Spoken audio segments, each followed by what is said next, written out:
Satu fenomena yang mencemaskan. Tulis ni pelajar. Nasihat kita ni, nasihat ni pakai awak balik belakang.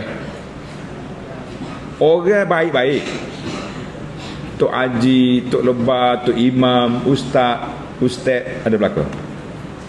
Ustazah, hajah.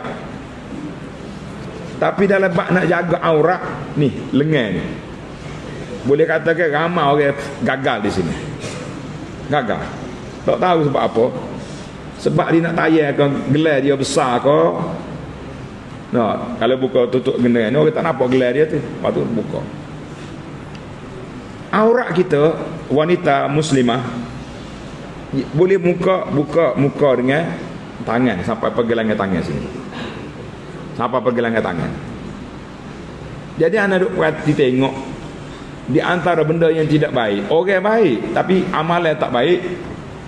Makcik-makcik kita ni, hajah-hajah kita ni, dia tak jaga aurat dari sudut ni, lengan dia ni. Jadi macam mana nak jaga? Dia kena pakai stongan. Kena stongan. Stoki tangan tu dia panggil stongan ringkasan. Kena ya, pakai baju lengan ni kena ada stongan sini. Lepas tu kalau pakai jet, pakai luar tu.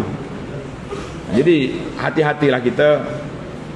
Nasihat kita kepada khas kepada muslimah kita yang disayangi kerana Allah Subhanahu Wa Taala, jagalah aurat kita, terutama sekali di bahagian lengan. Bahagian lengan, alik bawah tu pakailah stokin. Di kaki pakai stokin, di tangan ni pakai stongan.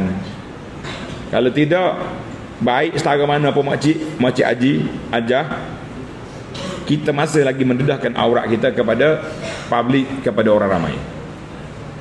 Nasihat kita lah, mudah-mudahan nasihat ini sampai kepada suami-suami, sampai kepada ayah, mak, ibu bapa, untuk jaga aurat isteri masing-masing, aurat anak perempuan masing-masing, dan aurat masyarakat kita. Mudah-mudahan Allah selamatkan kita, amin ya rabbal alamin.